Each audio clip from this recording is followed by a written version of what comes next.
Ladies and gentlemen, how are you? Good to see you back again. Had a bit of a break for a second and wanted to come on and talk to you about this coverage from these floods.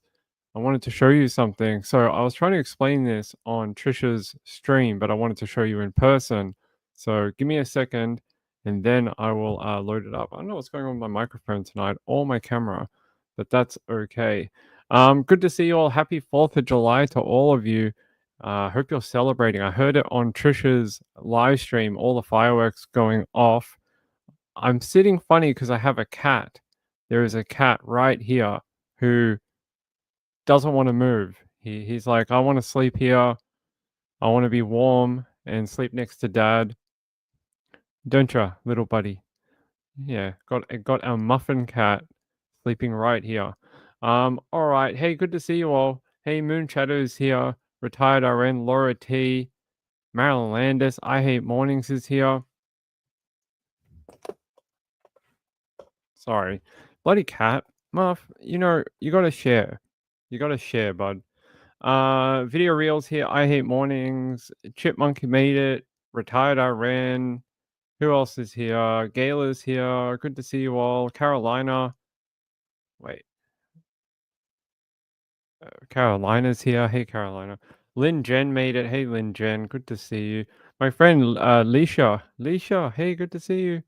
All right. Hey, RX Girl is here. Retired RN. Okay, everyone's here. Good to see you. Moonshadow said we're about 80 miles from the floods and it's been raining all day. Well, this is the bit that I want to show to you. This bit about so you can see on the screen it says future cast. And what is a future cast in weather? It is a forecast. That's basically what it is. It's for the future. Pretty self-explanatory. All right, listen to what he has to say about tomorrow or later on anyway. Oh, I don't know what is going on with StreamYard, but StreamYard is effing broken right now. Like when you go like this, it doesn't go to the proper full screen. I don't know what's going on. It's been like this for a few days. Some windows work, some don't. I've tried rebooting everything, doesn't work. StreamYard is broken at the moment. I'll have to play it just like this without the full screen. Sorry. To them. All right, so here's a look at our future cast, and it just shows that light activity tonight in line with what we're thinking, just light sprinkles, nothing to add to any of the problems. But it's tomorrow after sunrise. We've got this little axis overhead, little trough axis that could kickstart more downpours tomorrow from roughly sunrise all the way through sunset. And don't pay close attention to the exact placement of where these are. It could be anywhere on the map. So not necessarily just here in Kendall County where it has some of the heavy rain sitting for a few hours. It could be anywhere within the map, and flash flooding is potential again. So you see the timestamp here, Saturday afternoon or Saturday morning, moving into the afternoon and then into the evening. And like he said, you don't need to pay too close attention to like specific areas. It could be anywhere within this map that he's got. This is the thing with modeling. Modeling is not always perfect. It could be a little further south or north but somewhere in this area. And you see the rainfall increasing as the day goes on Saturday. So you go Saturday 6:15 p.m. and you see over the region pretty heavy rain. You look at that scale that they have at the top, and it's looking like quite moderate downfalls and sustained downfalls in the area at the time.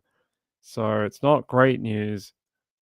And even some river flooding as we get into tomorrow along the waterways here where the heavy downpours set up. This is never an exact science with any of these computer models or anything. So that's why we say anywhere basically within the map, we could see some of those heavy downpours set up. Now, basically, worst case scenario tomorrow, that's the way I'd put it about worst case scenario, is this. And in terms of accumulation, okay?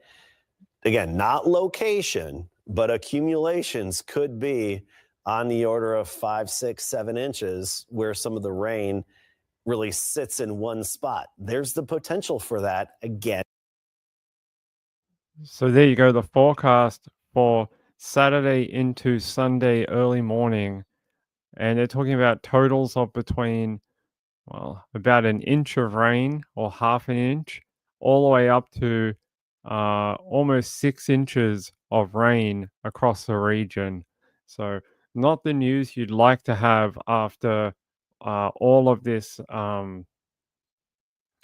flooding. It's not the best news that you may have more torrential downpour in the region.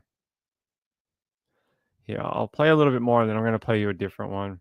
And into tomorrow. So we have those high rain chances from roughly sunrise all the way through sunset, that 60% chance. And it's just going to come down to where exactly the heaviest downpours would be and how long they'd be in one spot, and then exactly how much rain would that would accumulate to. But it very, very well could lead to more flash flooding, particularly in parts of the hill country, but even watching out in northern Bexar County and around San Antonio, just in case, especially in the low water crossings in the typically flood prone areas. So for tonight, weather-wise pretty quiet because the rain is winding down. This is a Guadalupe River story now, and it's a surge of water that's headed into Spring Branch. And already we're seeing not many big changes, but look at the changes that are coming.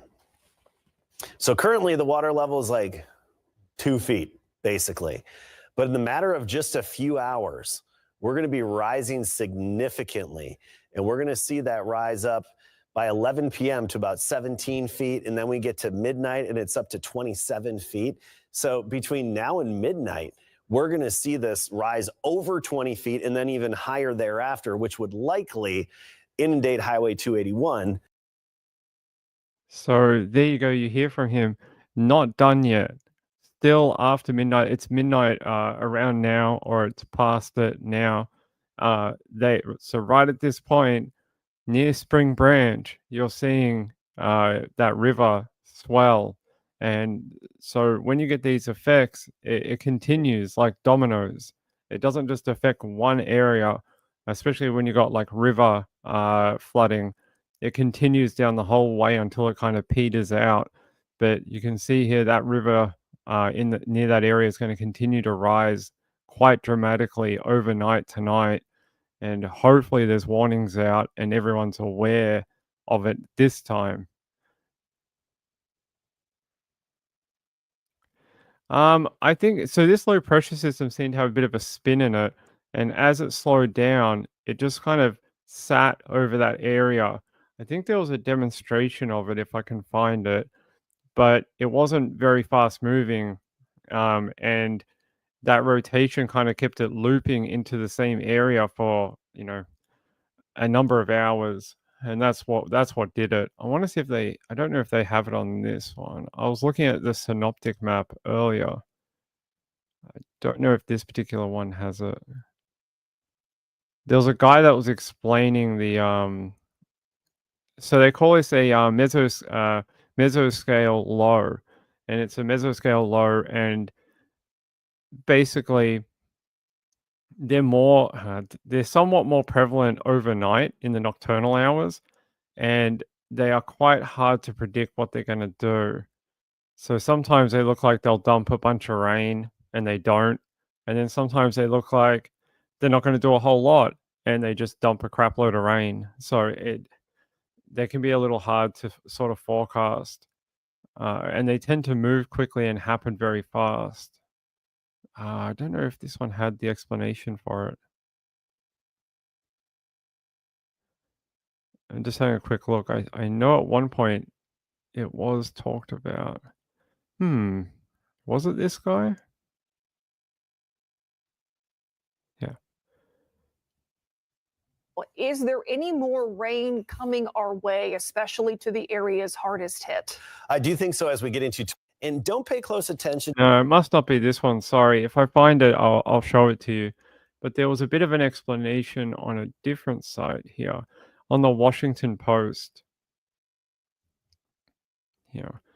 So there's a cumulative rainfall for the 3rd to the 4th of July, and this is over Texas. You can see the areas in that deeper shade of red where you've got like a ton of rain. What does it say? Greater than 10 inches of rain, 7 to 10 inches with that color, and then the lighter color is like 1 to 4 inches. So an absolute ton of rain.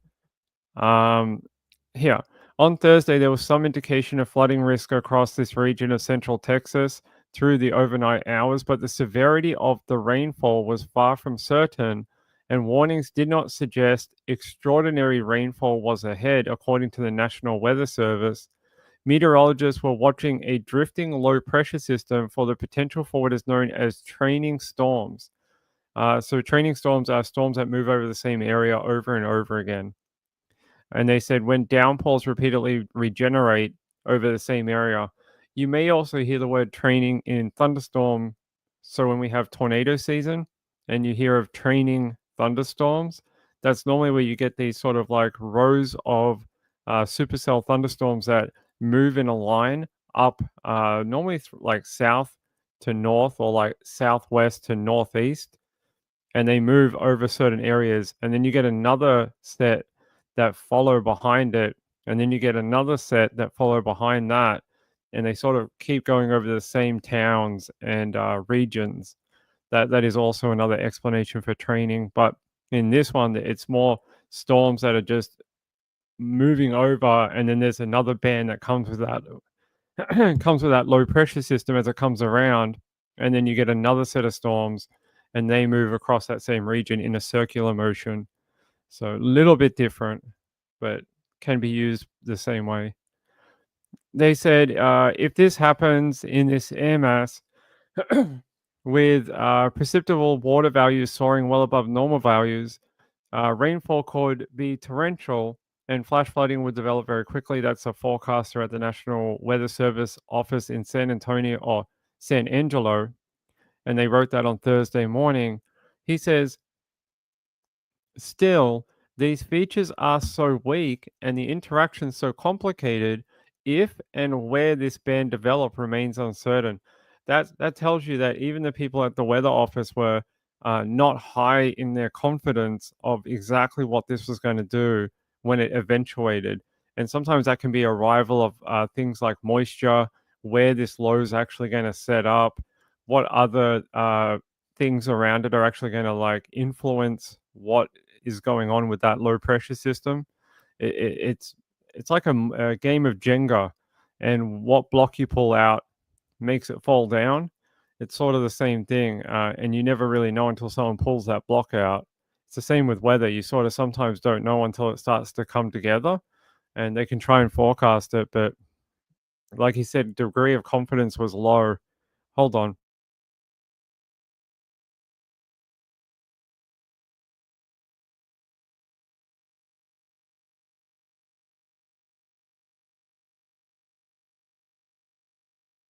All right. They don't pass the training session. That's right. They don't get to advance to their full-time job. That's what happens. All right. What else did it say? They said they issued a flood watch through early Friday, acknowledging the potential for a lower probability but much higher impact flood event overnight. So that message is telling you that the possibility was there, but on their scale of likelihood, it was very low. And for some reason, in this particular scenario, the low percentage chance actually came true. And that's what a lot of weather is. A lot of weather is percentages. So when you guys hear a weather forecast, like in the morning or at night, and they say, oh, there's probabilities for rain in your area, certain words they use mean different percentages. So they might say, I can't think of it right now, but they normally say something like, there'll be a chance of showers tomorrow. And in meteorological terms, that could mean like a 20% chance over a vast area that someone will get showers tomorrow, not where you live. And that's sort of the way weather sort of operates. It sort of works on percentage chances. And in this scenario, they thought it was a low percentage chance that this would actually eventuate. And sometimes, the low percentage actually happens, and it happened here. And they said here, a flood watch was issued across the region through 7 a.m. Saturday, cautioned 1 to 2 inches of widespread rainfall was likely, and that a narrow band of rainfall totaling 3 to 5 inches could develop, likely causing flooding. But by 4 a.m., it became clear that the rainfall was far more intense than that. In 4:26 a.m. Facebook post, a San Angelo meteorologist wrote, "This is a life-threatening situation. 6 to 10 inches of rain has fallen, and an additional 3 to 4 inches is expected through daybreak. Expect rapid rises on creeks, rivers, and arroyos." They're saying one rain gauge in Mason County reported more than 18 inches of rain within a 24-hour period. That is mental. There you go. You can see the atmospheric moisture right now, and you look at the graph here. Like the oranges and yellows are very low. Green is sort of medium, and the purpley blue colors are high. And you look at Texas right now, and you see just abundance of moisture flowing in from the Gulf. So it's probably coming up through this band right here, up through the Gulf, and moving up through Texas. At least I think so. I can't see the rest of the map, but that's what it looks like to me.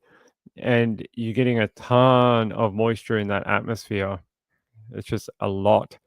So they said the storm that powered the recent rains was fueled in part by the remains of Tropical Storm Barry, which meandered northward after making landfall in southeastern Mexico earlier in the week. There you go. The surprise flooding began around midnight when a slow-moving thunderstorm complex began to stall over the area. Weather models struggled to simulate the evolution of summertime storm complexes in moisture-rich environments. The thunderstorms were almost more intense and widespread than expected, a result of a weak swirl in the atmosphere left by earlier storms that had since decayed.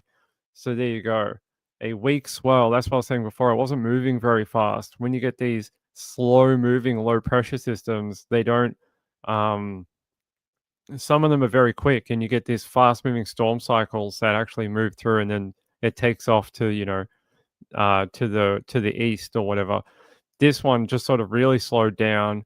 Wasn't getting that real heavy rotation in that low, and these storms are just sort of spinning up and then moving around the low, and then generating more storms on the back end of it and coming through again and dumping more rain. And it's like a worst case scenario. They don't happen super often in this particular way. Normally you get like a band of storms that come through, dump a bunch of rain, and then piss off to another place. Like they just take off.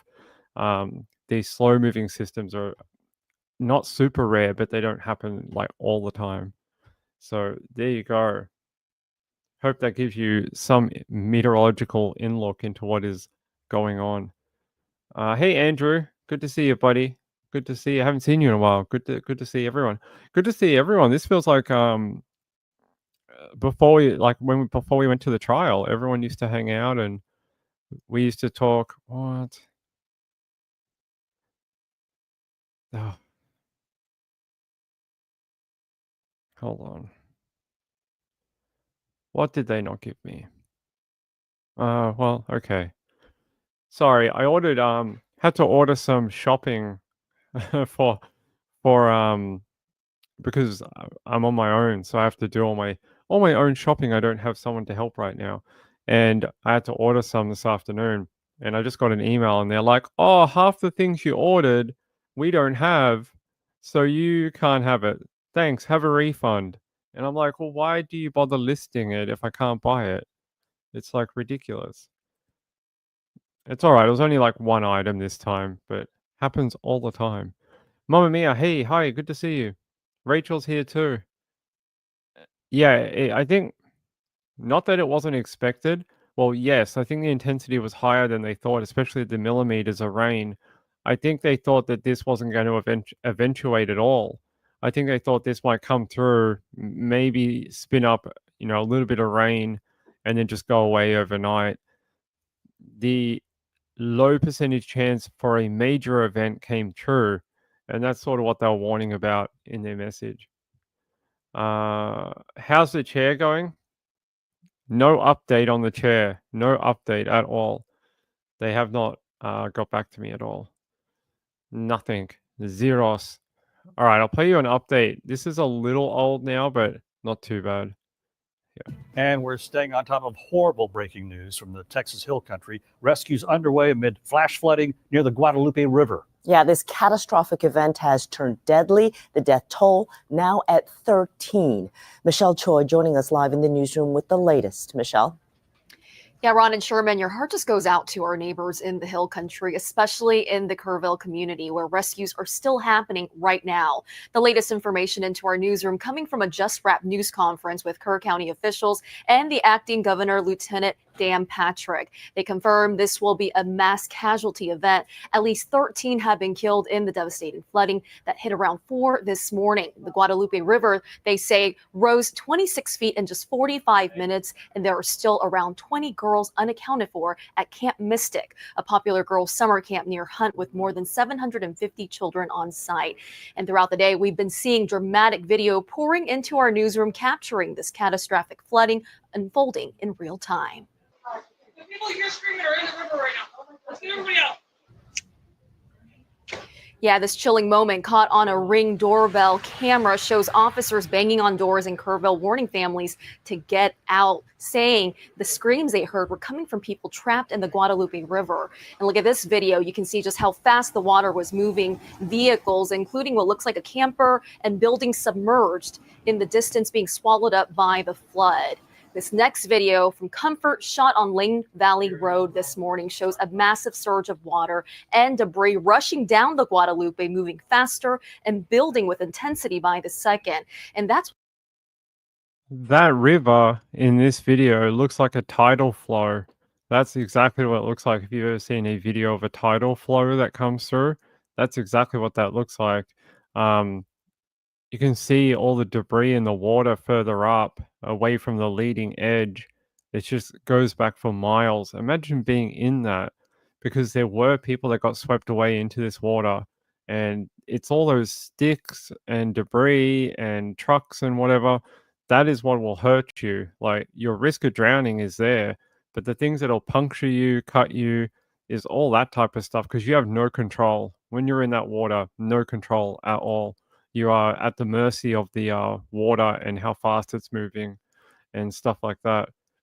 Hey, good to see you all. Good to see you. All right, I do want to talk about the girls that are missing, if I can move to that. So I wanted to see if there was an update into, like, if they'd found any or anything like that, because that would be good. Yeah, so there was on the Austin American Statesman, there was a list here.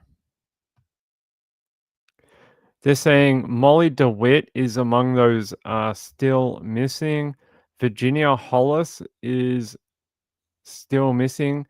Janie Hunt, still not located. I thought I saw one that said they found them. Yeah, you see all these names, all these girls that Greta Toranzo is one of the missing ladies, or young ladies, little ladies. And Blakely McCrory is one of the girls missing, according to KPRC2. And Kellyanne Littell, so many of them. It looks like that list has gotten smaller. 1, 2, 3, 4, 5, 6, 7, 8, 9. 9 listed on here. So it sounds like maybe some of them have been located. That is good, because it was like 20 a few hours ago. So hopefully that means a few of them have been reunited with their parents now. Because I'll show you another one here.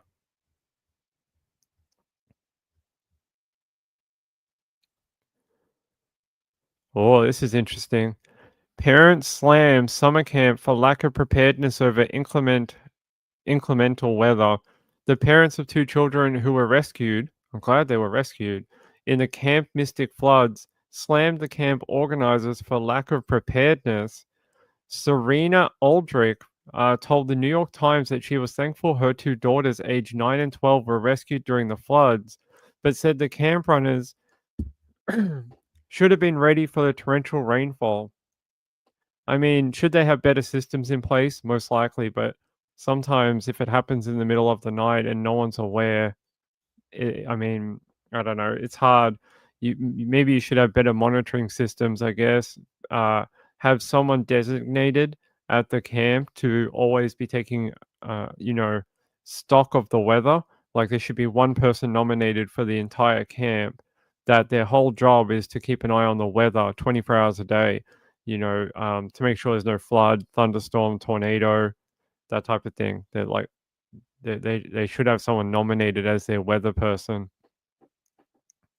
They're saying here they should have been watching the Texas Division of Emergency Management and Kerr County. They were posting stuff yesterday morning. They should have been on top of it.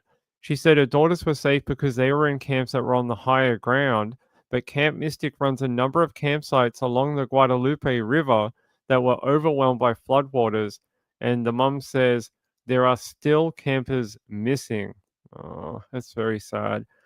Officials said 23 people, mostly children, remain unaccounted for. Yeah. Here's some more photos. I don't know if some of these have been located and reunited with their families. Hopefully, we'll get an update soon. Because this girl, Annie Flack, is not on the other list, but she's in the 8th grade.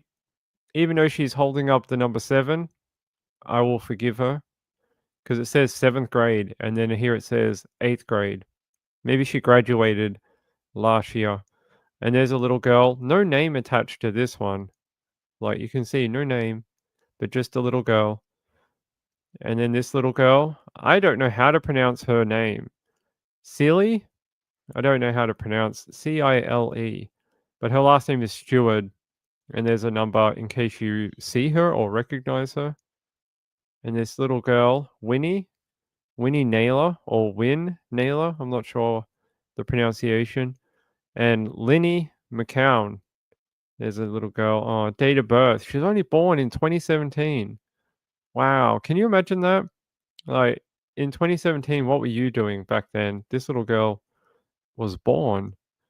And this little girl's called Mary Grace Baker. So there's another little girl. Who's messaging my ass?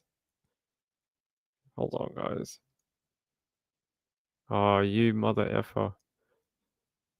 I think it's my shopping. I think they're going to deliver it early. Oh, you buggers. All right. I'm going to have to go for like 2 minutes when my shopping gets here to go grab it, okay? Sorry to do that to you. Sarah Marsh, and who's this little girl? Anna Margaret Bellows. She's only 4 feet 5 inches tall. She's tiny. And she's 80 pounds, dirty blonde hair with hazel eyes. You think of all these parents missing in Kerr County flooding. Their parents must be absolutely beside themselves. Oh, apparently this little girl was identified from her school. Toronzo was identified late Friday afternoon by her school, which is Sinclair Elementary. Said she was devastated. Her parents have asked that her picture be shared as far and wide as they search for her.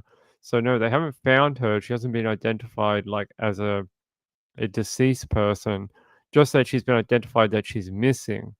So this little girl is missing in the floodwaters. Very, very sad. Let me see if I can get an update on if any of them have been found. Camp Mystic.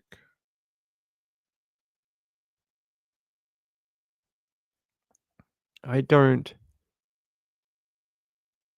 There was one an hour ago. Hold on. Oh, no. Oh, that's not good. There was a little girl called Renee. Yeah, I'm gonna grab the photo for you. This is from Colin Myers. He's a weather guy in Texas. Hold on, let me share this to you. and I'll show you what her mother wrote. They're saying that they found her, and unfortunately, she did die in the floods. Damn.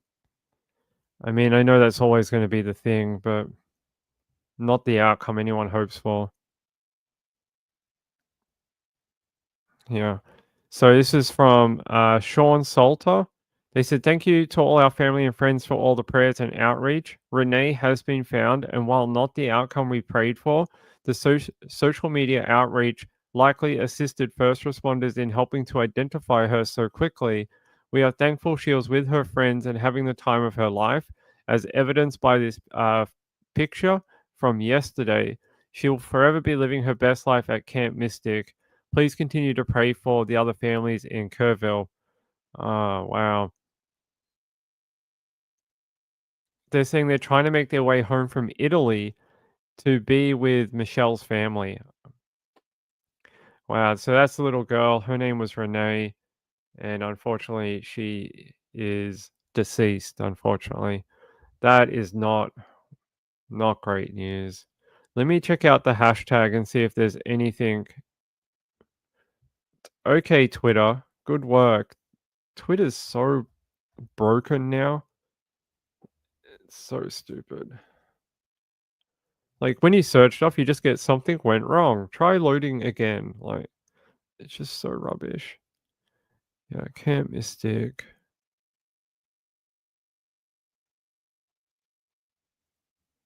I'm not seeing any other families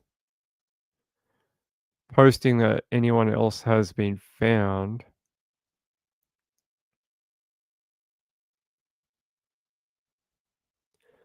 Seeing a lot of families posting photos asking for people to look for their daughters.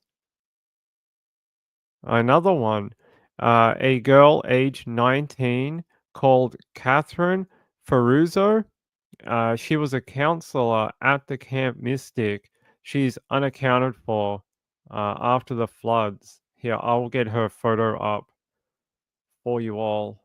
So that's one of the only older girls that I've seen. Here, let me remove this. She is apparently missing, 19 years old. Here. Catherine Ferruzzo, counselor at Camp Mystic, and they're asking if anyone has seen or located her. I hope she is located shortly.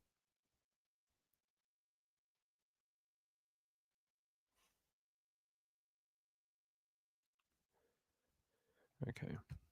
So there you go. Yeah, let me check if there's any more that we can talk about.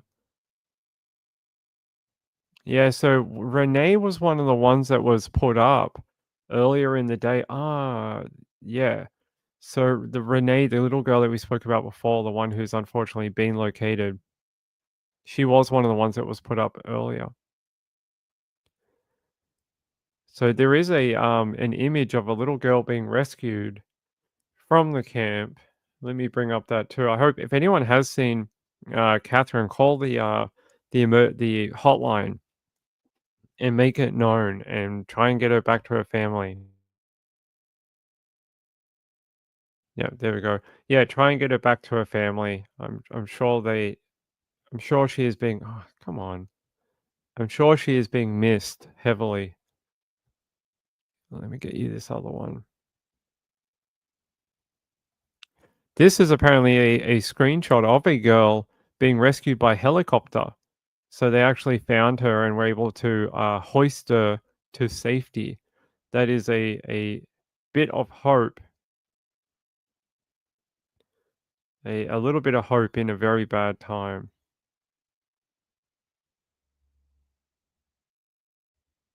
All right.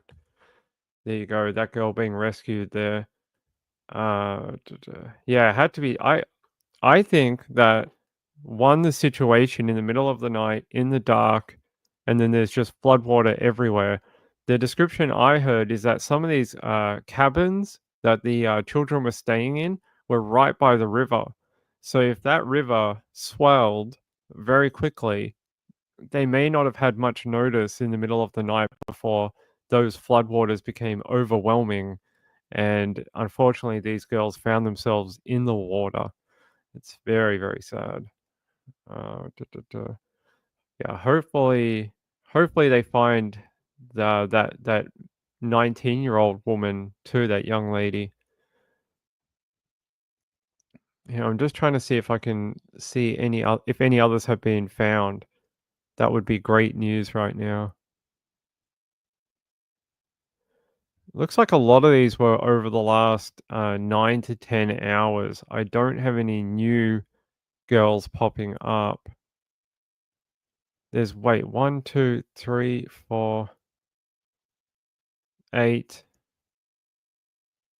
12,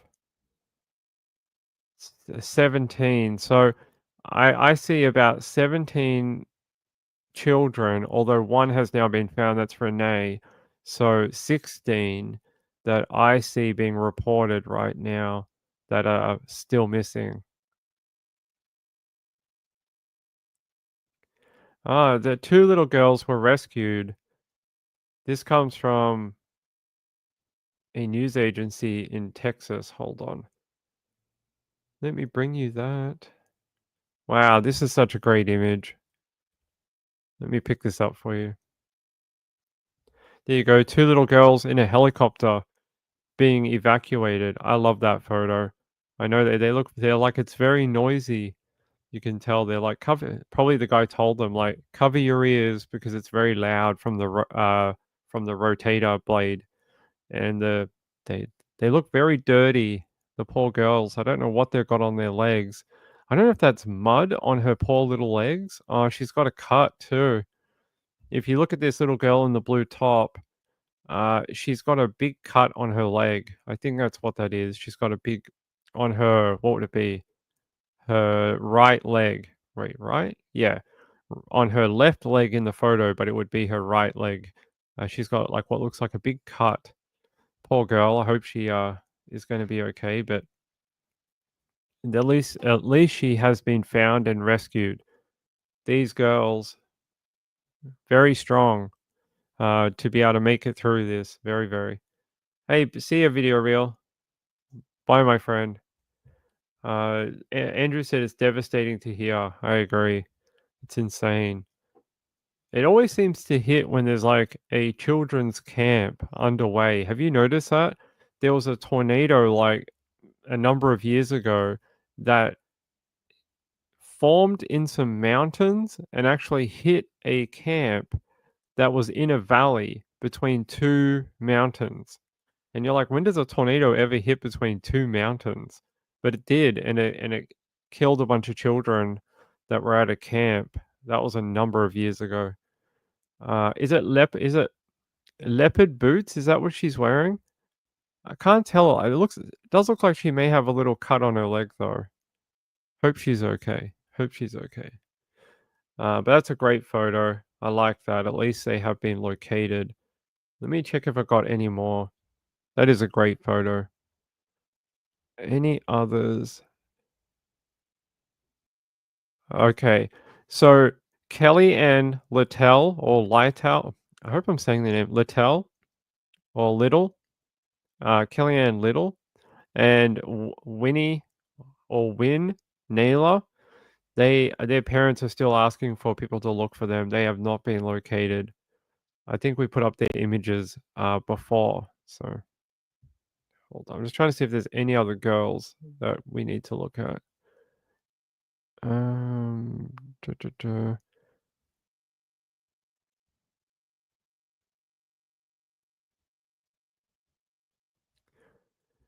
I'm not seeing any other good news or bad news, but I'm not seeing any other girls that have been located. There was another girl called Bella Kate, and she was a counselor at Camp Mystic as well. They have not been able to reach her either. I will get her photo for you too. Bella Kate. Yeah, let me bring this up. All right. Got to keep an eye on this delivery.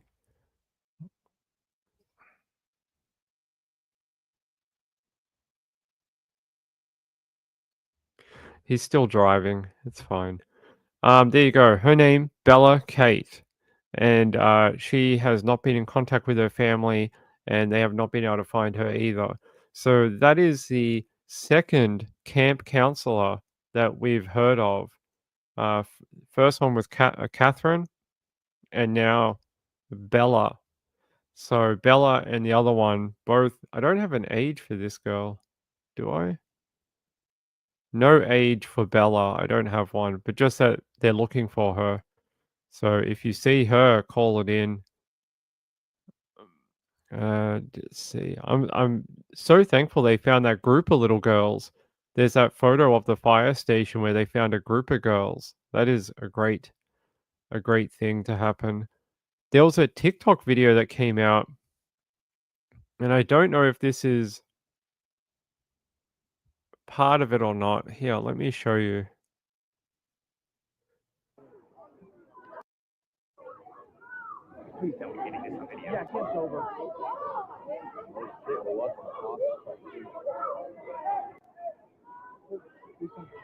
And yeah, they're saying that there's like, see, there's people inside. I don't know if these are some of the camps. I don't know, but being swept away. And you can definitely see at the start of the video, they've got a flashlight and they're standing at that door and it's being swept away. I hope that is not a cabin. Yeah, I hope that's not a cabin for the girls. That would be. Oh, you guys can't see it. Good work, Ping. There you go. Um, yeah. If we go to the start, you can see them with a flashlight. Here, they've got a flashlight, and you can see people at the entrance to that doorway. I hope that's not one of the camps. I hope not. That's a very terrifying last few minutes. Very terrifying. Brutal. Yeah, I'm sharing it now. It's alright, I caught it. Alright. I'm gonna have to go in like 2 minutes.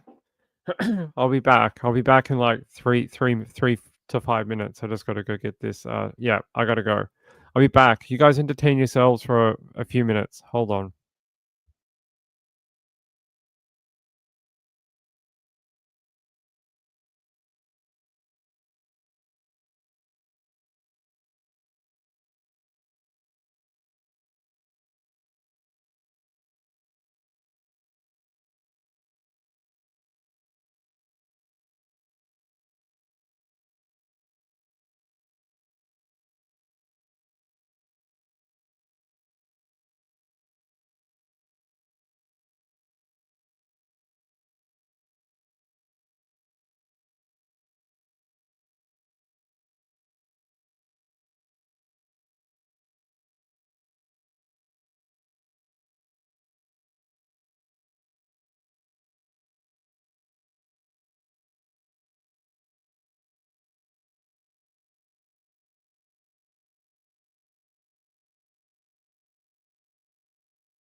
All right, I'm back. I got to do that for you. Got to do that for you. Well, for me, really. Hold on. Why is my camera off? There we go. No, I ran. I was like, I'll go get the shopping and then come back in. I just wanted to put the stuff in the freezer and the fridge away because that's, the stuff that melts. So, okay, let's have a look. What else have we got? Let's take you back here. I just want to put you guys here. What do they say here? From Judge Lena Heidelgar. Today my heart aches for my neighbors, our neighbors in Kirk County. The violent surge of floodwaters is something we are all too familiar with. I pray that emergency personnel are able to promptly find the young girls missing from Camp Mystic. Our Office of Emergency Management stands ready to support in any way needed. This tragedy touches all of Texas. Please continue to keep the missing, the victims, and their loved ones in your prayers. I agree. We should all keep the missing. Okay. All right. So, the City of Kerrville Office of Emergency Management created a phone line for parents whose children are still among the missing in Central Texas. That intake line, I'm going to put it on the screen, is just for the missing girls, I believe, just for the camp girls. It is this number here. It is 830-258 quadruple 1. So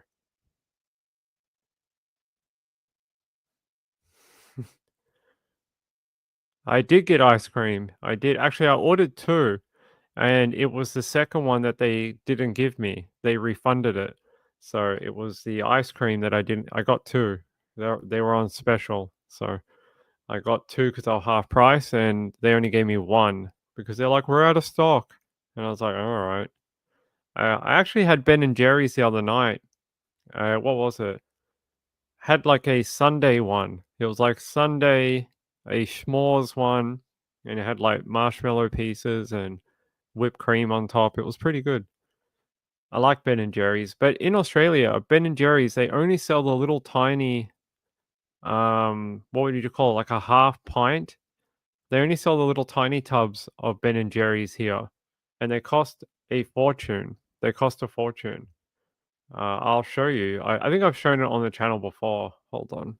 Ben.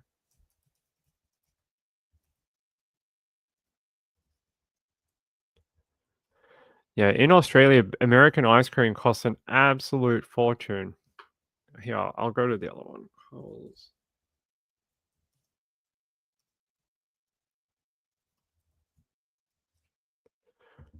I'll show you at a different supermarket. Yeah. So Ben and Jerry's here costs almost $15 per half pint tub. So there you go, $15 if you want a tub of Ben and Jerry's in Australia, $14.50. And that's only the little, like, it's only about that big. It's not very big. Hold on.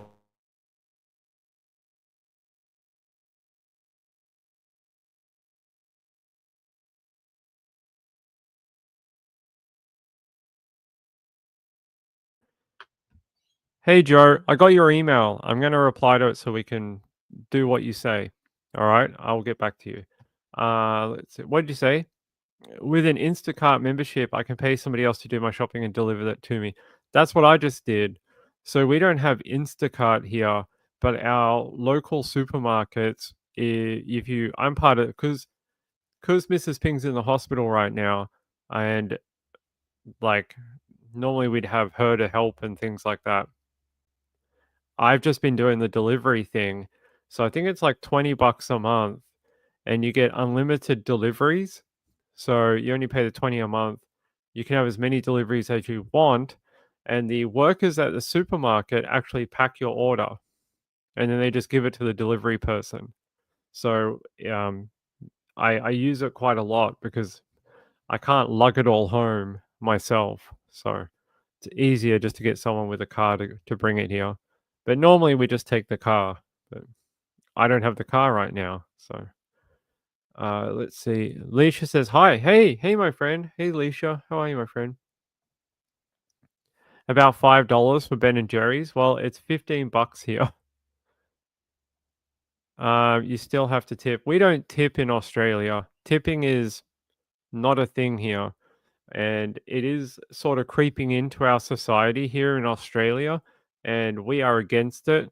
Australians are against tipping because we pay our people a good rate of money to do their job that we don't tip.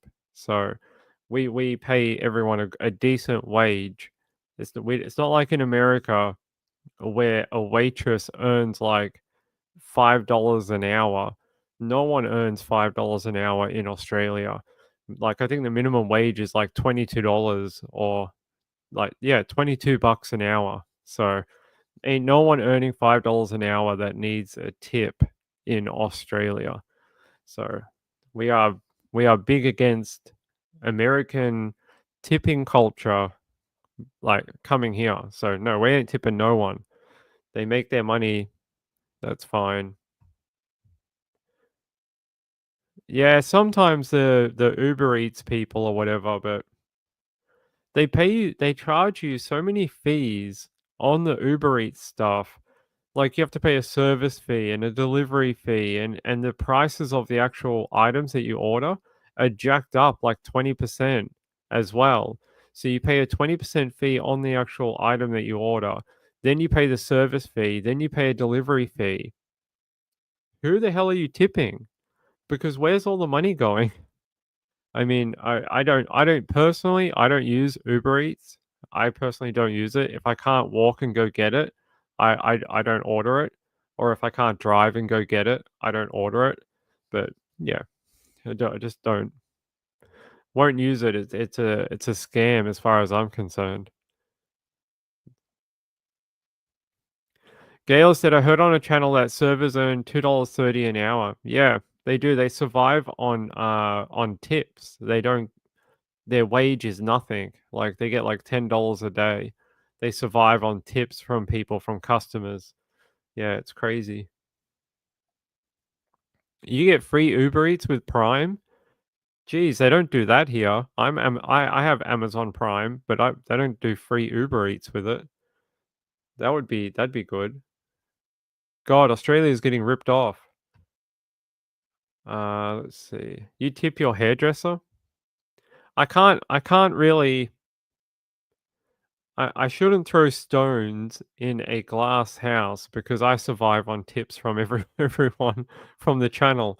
So I can't really be a hypocrite as such, I guess, but it's a little bit different. I'm not doing a 5-minute job. I'm doing 2 hours or more. Yeah, all right. Okay. Yeah, I mean, I've been burnt by bad things too, like bad expiry dates, or because in Australia, the stores like the one you see on the screen and the other one, Woolworths, they train their shoppers or the people that pick the items for you. They train them to take the oldest item first and give it to the customer. And I actually had to make a complaint because they gave me stuff that only had 1 day left on the expiry.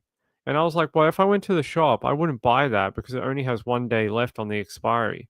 So why are you sending it to the people who are doing delivery? Like, why do we get the crap product? So I actually had to send in a complaint the other week because like half my shopping had 1 day of expiry left on it. So yeah. What are the ice cream brands here? Well, the best one, at least I think so these days, is there's a brand called Connoisseur, and I think that's probably the best one. Here, I can go fridge. Can we go to ice cream? No, we want freezer. Frozen ice cream. So Bulla is okay. It's like a middle ground. It's not anything premium, but it's nice ice cream. This is probably the best one on the market. This one. this brand here. It's probably the nicest. Doesn't taste like artificial sugar. So a lot of the brands taste like that artificial sweetener, and it's not very nice. This is probably the best one that you can get here. That's the one I just ordered. So I did not pay $9 for it. I ain't paying $9 or $12 for a tub of ice cream, but it was half price, so I got it because I only buy them when they're half off. But yeah, Connoisseur is a good one. Like we get Drumstick, like you guys do. Like you guys must know Drumstick, but here it's called Peter's. What else we got? Yeah, Connoisseur is really nice. It's probably the nicest one. What else have we got? You get a lot of different brands here. We get Häagen-Dazs. Not very many. We get not a ton of flavors in it, but we get a few. We get some Häagen-Dazs, which I quite like. It's pretty good, but it's expensive, very expensive. So yeah, we get this type of stuff, and Blue Ribbon's okay. It's like the ice cream your nana would have. So if you ever went to like your grandma's house, Blue Ribbon is that type of vanilla ice cream. It's like the one that your nan would have. Let's see. We get this. Do you guys have these in America?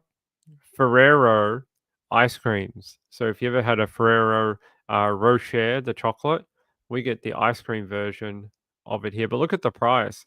Full price, like $12. Everything in Australia is expensive, I promise. What else do we have for you? Sara Lee. We get a little bit of Sara Lee. I think they only have like 4 flavors. And then we get a lot of like store brand type. There you go, Häagen-Dazs. Look at the Häagen-Dazs prices. Same as Ben & Jerry's.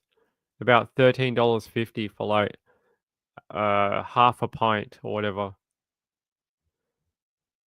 Yeah, very expensive. But yeah, there you go. You can see some of the shopping we have in Australia. This is probably my favorite Häagen-Dazs. The salted caramel. It's really good. All right, we should probably go back to the flood stuff. So there you go. There you go. Peter's Drumstick. Yeah.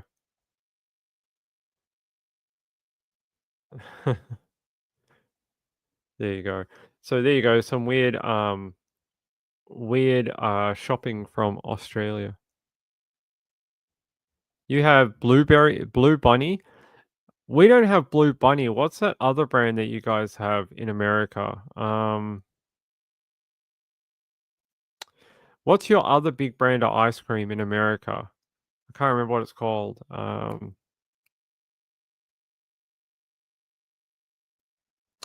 No, not Blue Bonnet. It's more like a premium type ice cream. What is it? I can't remember, but it's we have it here. It just came recently. No, not Breyers. Oh yeah, this one. Rachel got it. Tillamook. So Tillamook just came to Australia like a year or so ago, and we've been getting Tillamook down here too. I gotta say, it's not that good. It's pretty crap ice cream, and it's very expensive. It's not great. It's not my favorite. You've never heard of Tillamook? You like Tillamook? I don't know if it's just the ones that we get, but they're very icy. It's not like very creamy ice cream. Yeah.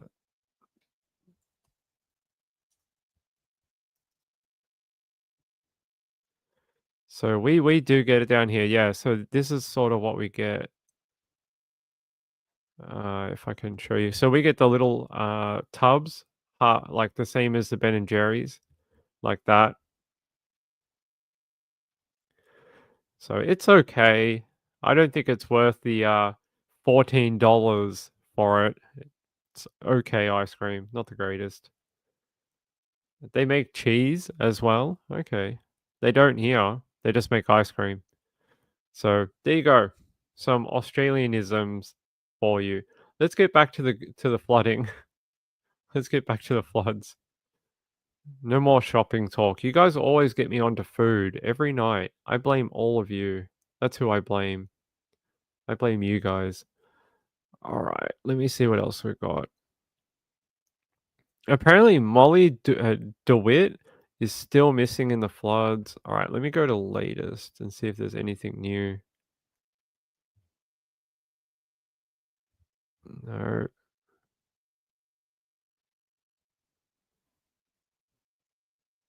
Ah, okay.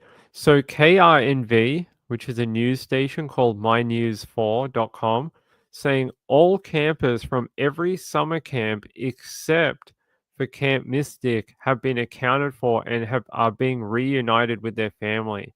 That's good news, but not great that it is not the ones from Camp Mystic. So they're saying that all children have been accounted for from other camps, but not the Camp Mystic one. They're saying they're still searching for them.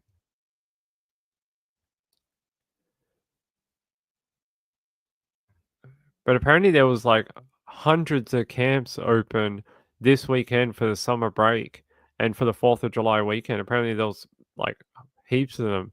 It wasn't just Camp Mystic, it was like a ton of them. So, yeah, I'm just trying to see if we can go to that news article and have a look. An 8-year-old girl from Dallas is also missing from Camp Mystic. Yeah, all right. Let's go down here. Let's go to Fox in Reno, which is Nevada. Let's go here. 23 children unaccounted for after severe flooding rips through summer camp. What else are they saying? I know this little girl is one they're desperately looking for, Kellyanne Lytle. And then this little girl too, Virginia Hollis. So, yeah, let me check if there's been any update from one of the parents. Do they have an update?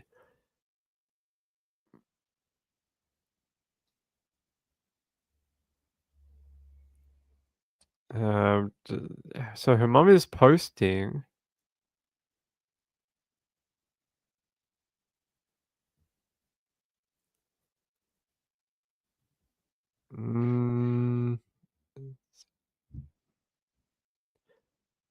Yeah, hold on, guys. No, I'm not. Oh, wow. So a father says, my 3 girls are safe with their grandparents after being evacuated by helicopter from Camp Mystic. This is the guy in France. Yeah, I know this one. Oh, no, it's a different one. He says, my wife and I are in Nice, in France, trying to get home to Austin. Why is everyone in Europe right now? There was another family that were, their daughter died, Renee, and they're in Italy. So a lot of people in France and Italy for 4th of July. But he says, Nicholas Miller says, trying to find a way to get home to Austin. Long shot, but if anyone happens to be flying anywhere near ATX from Nice in France tomorrow and can spare 2 tickets, please DM. He says, we were able to squeeze onto a United flight today, thankfully. Got a little rest after locking this in and now up for the flight. Excited to hold our sweet daughters and count our blessings. Wow, imagine having to get back from Europe after hearing that your daughters were in a flood. Here, I'll put his message up for you so you guys can see. Geez, having to do a mercy run from Europe. Bonkers. No, that's the wrong girl. Not the wrong girl. They're looking for her too. Wrong photo. Okay, it is this one. There we go. I'll put it up for you.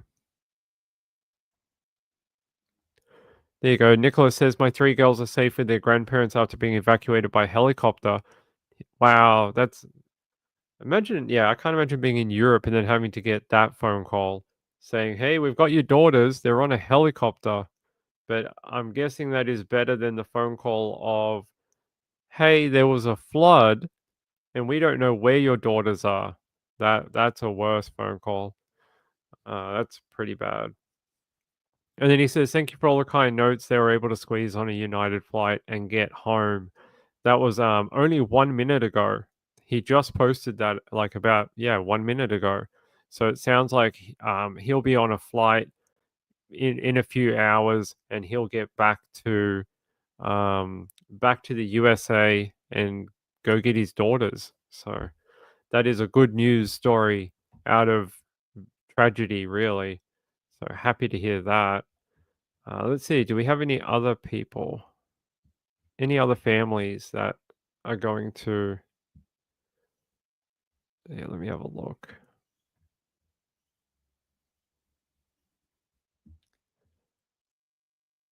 So there's some older people too. Ella Cahill, Aiden Hartfield, Joyce Baden, and Reese Menchacha. I hope I'm pronouncing that right.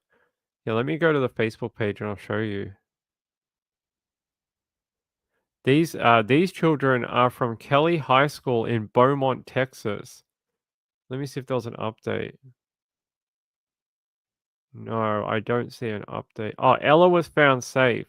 So the girl, I'll show it to you. The girl here, Ella, she was found safe. Or there's people are saying she was found safe. No confirmation. Mr. Aiden Hartfield and Joyce Baden and Reese. I hope I'm pronouncing Menchacha. I hope I'm pronouncing her name right. I'm not seeing anything here. Okay, so someone said that that Ella was found.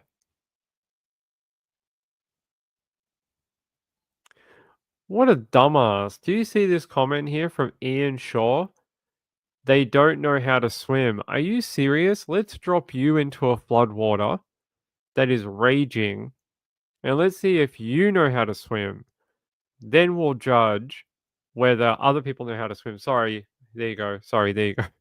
So Ella on the end here was found. Well, they're saying she was found. Yeah, do you see this comment here from Ian Shaw on that list? They don't know how to swim. I'm going to go personally, go get you. I'm going to get one of those giant helicopters and I'm going to put you into the river, the Guadalupe River, and I'm going to see how well you swim. And then, only then, can you have the right to judge these people that are missing. Only then. Until then, you should shut the fuck up. Really. What a dumbass. Some people, talking and yapping online don't know what the hell they're talking about. Sorry about the swear word. What a stupid person. What a stupid person posting that. Some people are short on brain cells, apparently, when, they've run out of them over the years.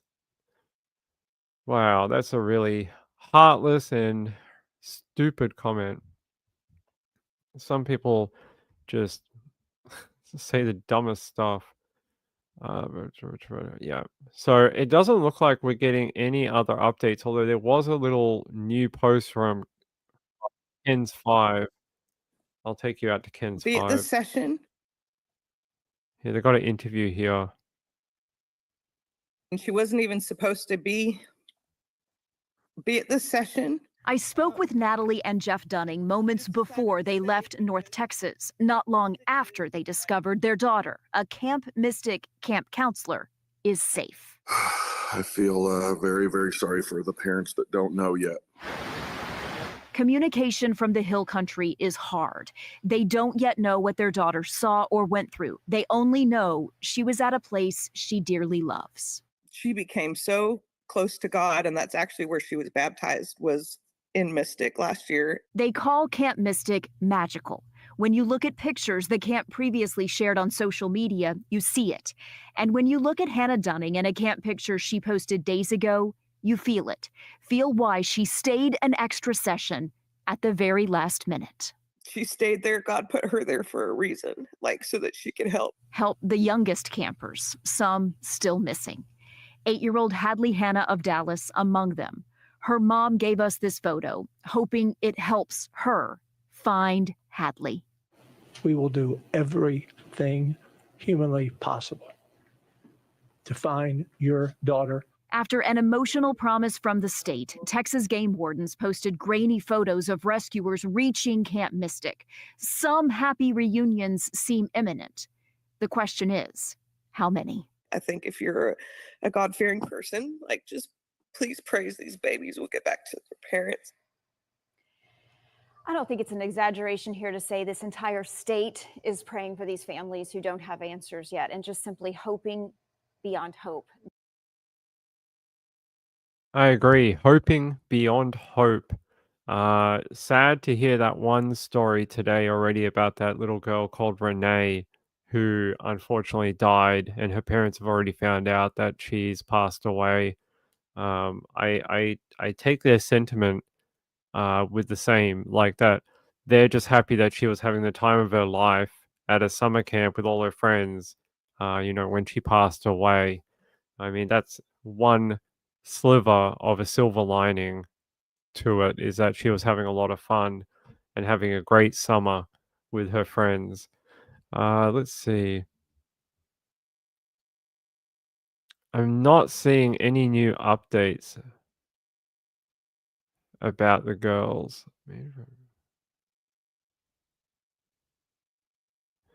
Yeah, I'm not seeing any new updates about them. Just that, the little girl called Renee has been found, but not alive. Yeah, WISN. No, we can't use WISN. Let's see, names of Christopher Georgia.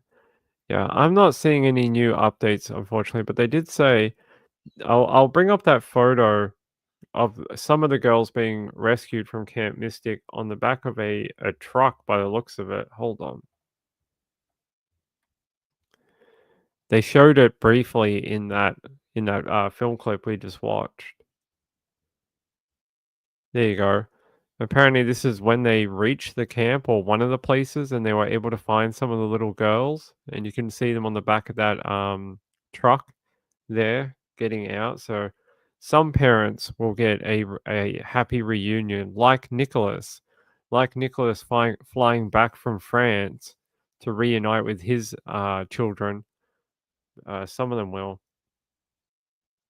Glitter, I don't know if San Antonio's got any problems. I'm not sure. Hold on.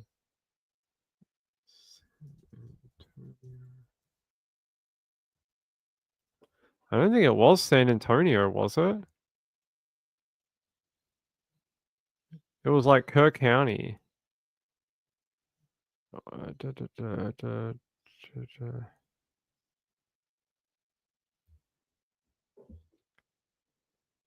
Hold on. Where's Kerr County in Texas? Like, I know roughly where it is, but where is it? Okay. So this is Kerr County here. Here's Camp Mystic right here. Down here somewhere.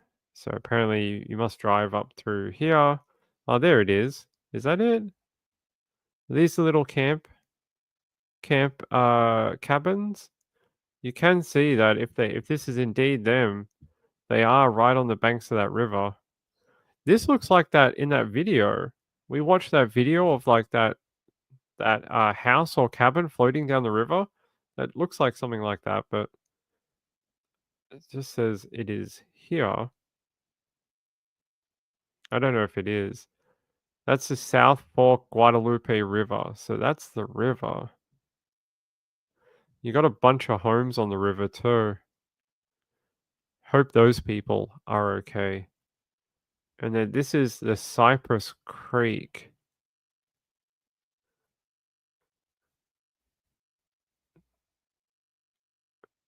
There's some campgrounds here too. What looks like maybe campgrounds, I'm not sure. But yeah, it says Camp Mystic is right here. It doesn't look like there's a campsite in the fork of this road. But if we follow this road back, it does lead to this area right here. So I'm not sure. But if we zoom out, here, Camp Mystic Guadalupe River. It seems like people have put several signs up for some reason. I know they have several campsites too. They have several places. But there's, if that is on that river, they are right on it. All right. Let me zoom out. I'll show you where it is. Oh, it is. It's north. So there's San Antonio. It's sort of northwest from San Antonio, the city. Don't know. Is he out there, Glitter? Would he be out there? Oh, good work, Ping. Good work. Good work having that stupid thing up. Here, I'll show you. So they're saying this is where the Kerr County floods are, or at least part of it. There's the Guadalupe River. You can see if we go around. I'll go back and I'll show you where we were. It's okay. Now, if we go through here.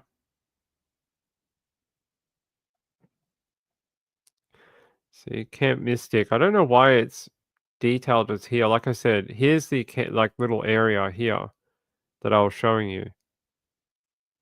I don't know what that is, but that looks destroyed.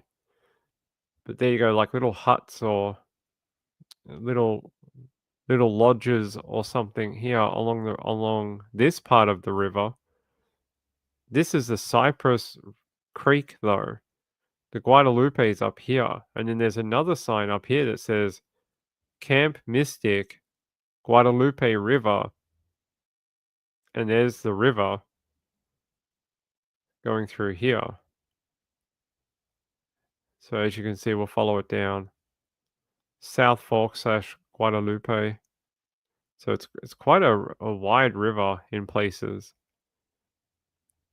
It's crazy because you look here and it looks dry. Before this rainfall event, look, it's all dried up.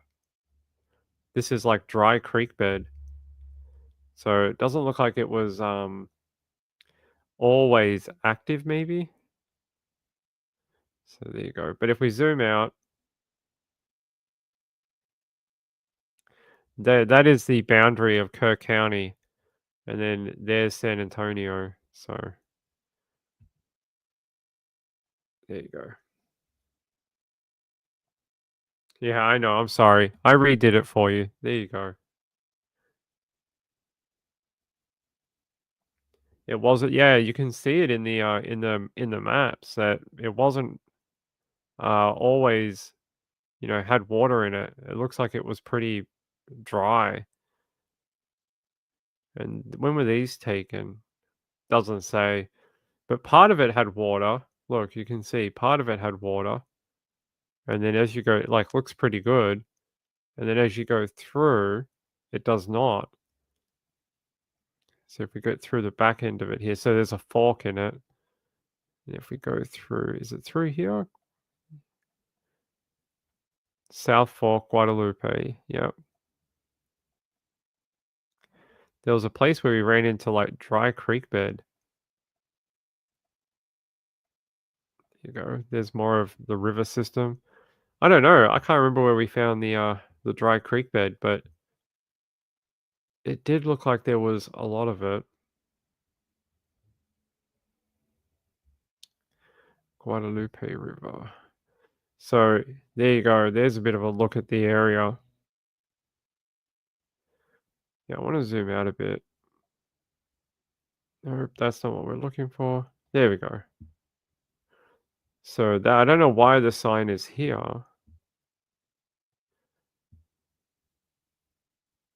Camp Mystic. Maybe the tree cover makes it hard to see. There is a property here, 2698 on this road. And these don't look like camp houses, but Camp Mystic Way South. Okay. Camp Mystic Way South. Okay. There you go. There's a basketball court and a tennis court, probably for the children. There's some like houses. There's another one, a cabin. Another little cabin. A bigger one. How close to the river were they? Like pretty close. If that breached the embankment, there's the river, and there's one of the like housing, camps here. Not that far away, eh? They're pretty. Like if that came over the top of the bank. Oh, they had like little tennis courts out there too for them. Looked like a fun camp for the little girls. And then there's more down here. So there was more along this river, but this is a different river. And there was more campsites down here. So they're all connected with each other. The ones on this property here, oh, here, and then up on top of this bit here. So you got multiple areas. It's no wonder it was a big search operation because you had such a wide, vast area between the two. And there's what's up here? They got more up here, maybe. Maybe these are houses. But yeah, there you go. Right near the river.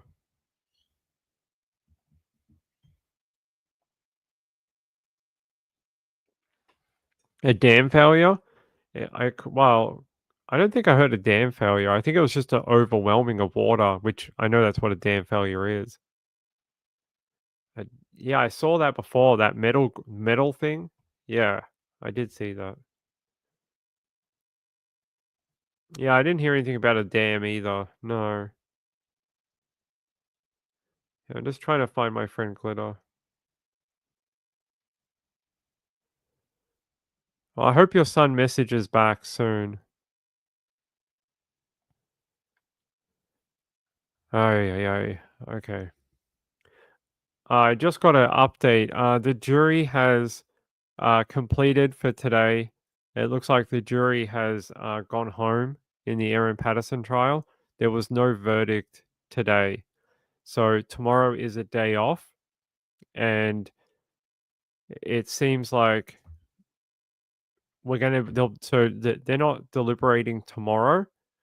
The next time the jury will deliberate in the Aaron Patterson trial is Monday. So that is Sunday for you Americans and Monday for the Australians. But one of my contacts just sent me a message saying that the jury have finished for the week.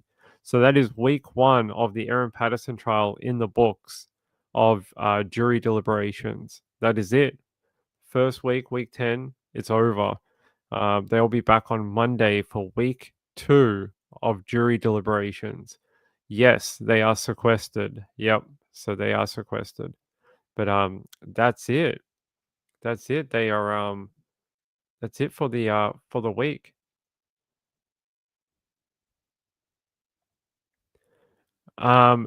It's pretty rare, Joe.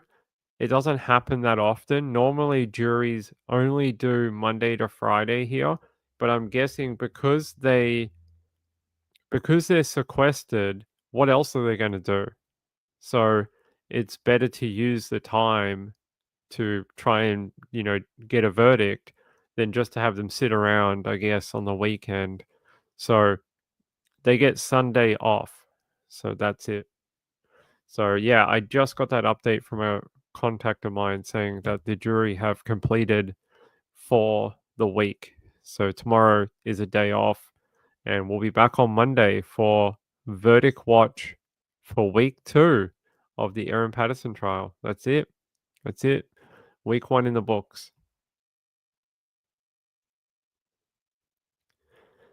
If I don't know, no idea. Yeah. You are welcome. You are welcome. I can tell you that I am waiting on an outcome just like you all are too. I mean, I've invested hundreds of hours in this for a long time, so Ping would like a verdict one way or the other. Lin Chen says for the ice cream. Thank you. I appreciate it. I appreciate that. Thank you very much for the donation. It's very kind of you.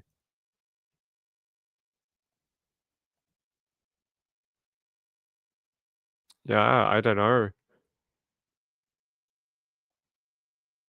You keep thinking today is Saturday holidays? Well, It's a holiday for you guys in America. 4th of July, fireworks. A lot of don't you guys have a lot of like state fairs that are on the 4th of July weekend too? So if your state or county has a state fair on this weekend, maybe you can go do that.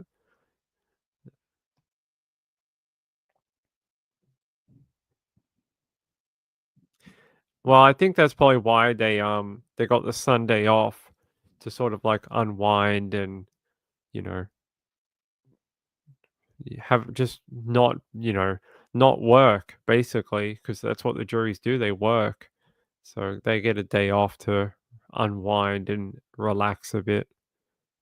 I'm sure they're going to say it.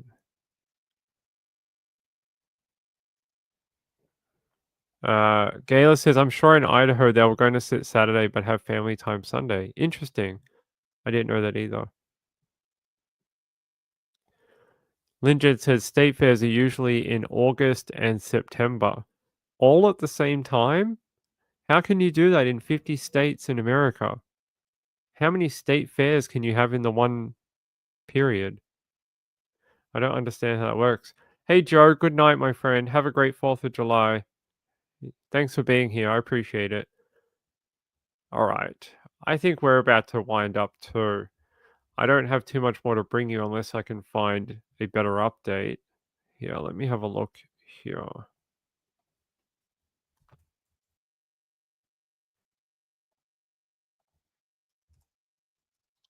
Let's see if I can find an update. Let's see if KSAT has anything. Oh, that's interesting. I will play that for you, but not right now.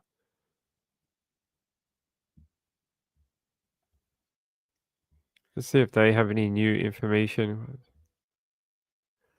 Okay. Oh, they have a interview with 2 campers from a different camp, 2 boys who survived. Let's have a look.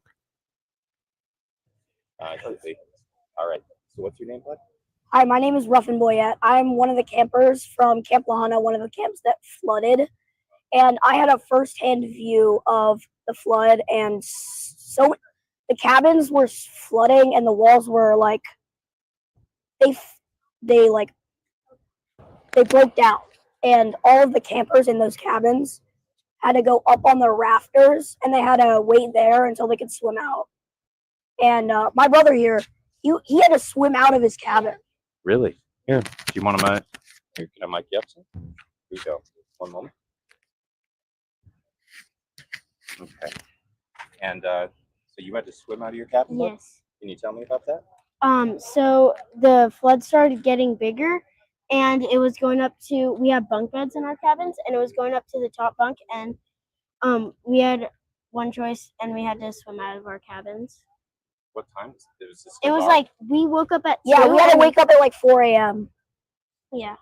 What'd you wake up to? Say people telling you to wake up? I didn't fall people were asleep. screaming. I didn't fall asleep. Like, I couldn't sleep because of the lightning. Yeah, people were screaming that there was a flood. There was a lot of water on the floor. Yeah, I was the first one awake, and basically one of the other kids in my cabin, he woke up the counselor, and the counselor was like, what? And then all the other campers woke up to that what? And they were like, oh my God, we're flooding. Yeah, and some cabins like flooded away. So what did But nobody died. No one died. Yeah. We are thankful for that. But on the way here, we saw all of like the other camps destroyed, like obliterated. I love this little kid, the older one, the taller one. He would make a great a great news reporter. He's reporting it very well for his age. He's doing a great job, especially describing what happened and trying to be coherent, especially for a kid who's just been through a very traumatic experience. He's doing a great job. He's a clever little kid. Very, very well. Speaks very well on camera. And can you tell me how'd you guys get out of there? They put you guys on buses, or did you have Yes. to wait? Yeah, we had to get on a bus. Yes, we had to get on a bus. We were in other cabins for like cabins on hills for about 17 hours waiting We hosted until we hosted a cabin. the buses get here. And It was not fun. It was not fun. What are your names, guys? My name's Pierce Boyette, and his name is. And my name is Ruffin Boyette. Okay, and how do I spell those guys? It's R-U-F-F-I. P-I-E-R-S. Let's do Pierce first. P-I-E-R-S. Okay, and your last name? B-O-Y-E-T-T. I'm not going to broadcast. I should have stopped it a little earlier. I don't want to broadcast their full names. I'm not sure why that news reporter is even asking for their like full name and then broadcasting it. I'm not sure if that's a thing in the US about underage people, but that should have been bleeped out when they put it on YouTube. That should have been like, they can ask the question for their own records or to find their parents or whatever, but probably should have been bleeped when they were giving their last names or whatever. Can ask for their first name because you have to call them a name, right? Like Ben or whatever. But their last name, maybe, not great.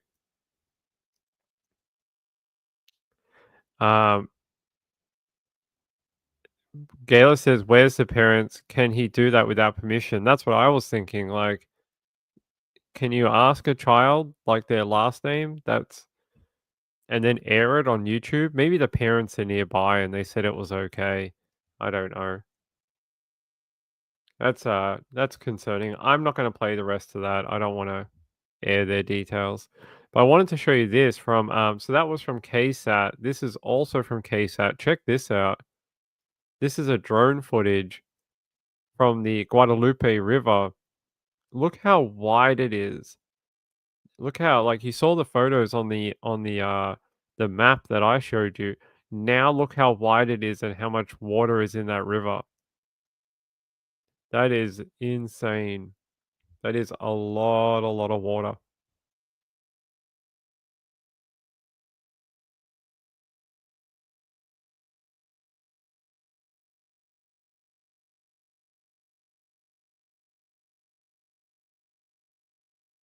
Like what you see, those are trees. Those are full-grown trees, and the water is so high. It's also just the width of it. It's got to be double its normal width right now in this footage. Double. It's got to be double. That's insane. Then you got those trees in the middle, and then flooded roads where it's come over the road, washed away part of that road too. Wow. It's definitely a torrent of water. Actually, you can see right here when we're talking about the width of it and that like it's overcome the banks of it. There's a walkway right here in the middle of the image, and you can see that water's come up right over the top of it. So it's not up to the road yet, but it's pretty swollen river.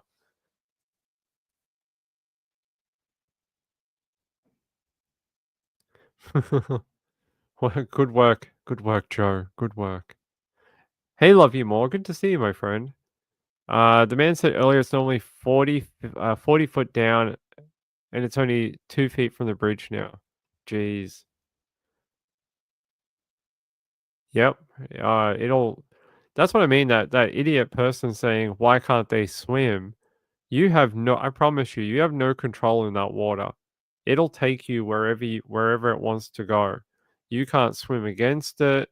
You won't be able to like control anything. You'll just end up wherever you get pushed by the water. So, yeah. You tried to warn me? Okay.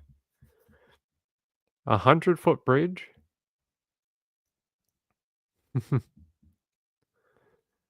Swimming with Trees. A new documentary coming from David Attenborough next year. Swimming with Trees. Gayla said things will hit you. Yeah, that's where you get the injuries from. It's the debris in the water, not the water itself. The water itself is a drowning risk, but the debris in the water is the injury risk or smacking into stuff or, stuff like that. Same thing happened in the tsunamis that happened in the year 2001. The same thing. You only swim in pools. That is a good life choice, but I don't think these people were planning on going for a swim. But I agree with your sentiment. All right, let me see. Do we have anything else? I think I'm almost done, but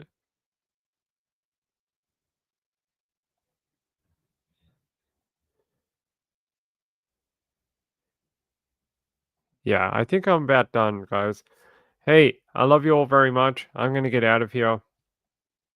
Joe Schmo says hydroflow. Yeah, it is one of the most powerful forces. You are right. Yeah, me too. All right. I love you all. Have a good night out there. I'll be back tomorrow for more Nights with Ping late show. Thank you to Lynn Jen for the donation. I appreciate it. It's very kind of you. Let me just double check before we go. All right. Hey, have a great 4th of July out there. I'll see you tomorrow for more.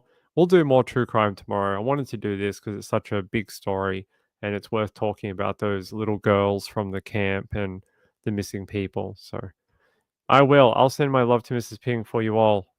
Bye. Good night.